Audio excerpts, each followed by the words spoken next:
Yun, what's up mga kamaster, no? So bago natin galawin tong hybrid na sasakyan, no? So safety first muna tayo, no? Tanggalin natin yung battery saka yung plug ng hybrid battery mga kamaster. So nandito siya, tara.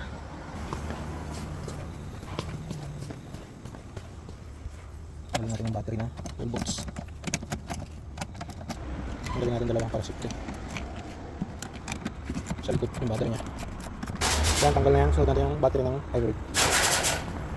Yung battery ng hybrid is nandito, no? Sa ilalim ng driver seat.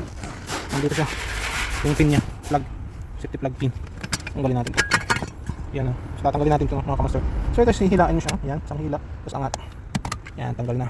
Ito yung safety plug pin ng hybrid mga kamaster. Yan, para hindi tayo makuryente mamaya. So yun mga kamaster, at umpisan ko lang tanggalin yung mga nasa ibabaw niyan na mga wirings, mga aircon filter housing, lahat yan, no? So umpisa natin tanggalin lahat yan. At talaga yun, no? Tuubusin natin yung laman yan hanggang sa may baba natin yung makina na yan mga kamaster, no? So yan, safety gloves natin ng hybrid, no? High voltage mga kamaster, kasi gagalawin na natin yung inverter niya mga kamaster. Nandun yung mga high voltage, no? So kailangan natin magsuot ng gloves na pang high voltage mga kamaster, no? So sa mga walang idea sa mga hybrid cars kung paano tanggalin yung inverter, mga battery, no? So dapat may proper training kayo dyan mga kamaster, no? So, yung sa akin is may proper training naman ako dyan, kamaster, kasi nung that time na nasa Toyota ako sa Bahrain, no? So, naabutan ko na yung training na hybrid na ganyan, no? So, high voltage mga kamaster, hindi tayo basta-basta gagalaw hanggat wala tayong mga training sa mga ganyan, no? So, kasi may tendency tayong kuryente mga kamaster. Swerte kung makuryente o kung na heart attack ka.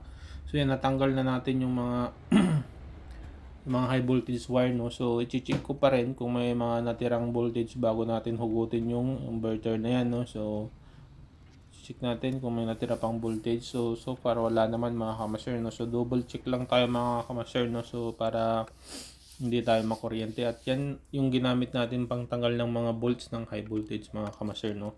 So isolated ratchet, isolated socket, isolated extension. So yan yung pinatanggal natin mga kamaster, no? So more on safety tayo mga kamaster. So yan, chinecheck natin yung mga wires isa-isa kung mayroon pang naiwang kuryente. At so far wala naman mga kamaster, no? So all goods na yan mga kamaster, no? So double check, triple check talaga mga kamaster. At mahirap nang makuryente at baka mabawag tayo, mahirap na. Katapusan na ng lahi natin. At yun na nga mga kamaster, at huhugutin na natin yan yung yung tawag na inverter mga kamaster, no? So hybrid inverter mga kamaster. So yan, at natanggal na natin yan. At next, yan yung itsura ng inverter mga kamaster, no?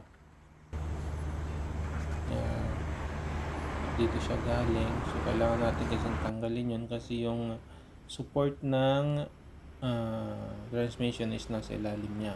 So yun, ang dami na natin natanggal mga kamaster, no? So ang dami na natin natanggal. Kung hindi ka dyan matandain mga kamaster, wala na, hindi mo na mabalik ng maayos yan. At yun na nga, nasa ilalim na tayo mga kamaster. Tapos na natin doon sa pang ibabaw, tanggal na natin lahat ng mga iklabos doon, no? So yan naman, at tanggalin natin yung pang ilalim mga kamaster, kasi hindi natin padadaanin yung engine ibababa mga kamaster, no? So nagtanggal tayo ng steering rack kasama nung beam, no? So yan, tanggal natin yan. So unti-unti na siyang napipray yung mga dapat tanggalin mga kamaster, no? So natatanggal na natin. At yun na nga, natinira na lang ang engine. Kung pansinin nyo, dalawang mounting na lang ang nakakabit mga kamaster, no? So umalog-alog na lang yan, ready to pull down na yan mga kamaster, no? So nagtanggal na natin lahat. Dun sa taas, double check natin, dalawang mounting na lang, engine mounting at saka transmission mounting yung naiwan mga kamaster. So yung gagamitin natin yung crane natin dun sa taas, no. So yan is hindi ko muna ginamit yung crane kasi walang pagkabitan ng mga pang lifting, walang hinge mga kamaster. So ibababa ko siya gamit lang yung lamisa mga kamaster, yun, no. So ibaba natin gamit yung lamisa. Yan, unti-unti na natin nabababa yung makina na to mga kamaster. Grabe yung sakit ng katawan ko dito mga kamaster pagkatapos nito talaga. Mahirap nang nagkakaedad. So yan mga kamaster, no. So sa wakas na ibaba na natin, no. So tayo lang ang bumira dyan mga kamaster mag-isa, no. So yan at naibaba na natin. Tignan nyo naman mga kamaster kung ang dami-daming wire ng hayop na sasakyan na yan. So yan, naibaba na natin mga kamaster. At andito na pala yung isang makina na ipapalit natin mga kamaster, no. So yan, dumating na rin yung pesa natin. So yan, kinabitan na natin ng crane kasi kailangan natin ng ilapag doon sa sahig mga kamaster para pag tinanggal natin yung transmission is hindi mabigat mga kamaster, no. So ginamitan ko ng lift crane sa taas, bababa natin sa sahig mga kamaster, no. Ayan, unti-unti lang, dahan-dahan mga kamaster, no. Gang. At yan na nga mga kamaster at naibaba na natin tuluyan sa sahig mga kamaster, no. So para hindi tayo mahirapan, no. Gang. So ang gagawin natin dyan is yan, at tatanggalin na natin yung mga wire kasi pag hihiwalay na natin yan, no, yung transmission at saka makina, pag hihiwalay na natin yan. So kailangan natin tanggalin yung lahat ng mga wires, no. So pagtanggal ng mga wires mga kamaster is dapat alam mo kung saan nakaroute yung wire, no. Kasi tandaan mo yan, pag hindi mo natandaan yun, sa pagbalik baka mamaya maiksi, baka mamaya hindi abot. Tudas. Ganyan ang trabaho natin dito sa Japan mga kamaster, no. Ang dami kasing hybrid na makina dito mga kamaster, no. So that time nung nasa ano pa ako, Toyota Bahrain, no. Hindi pa ako talaga totally nakatanggal niyan.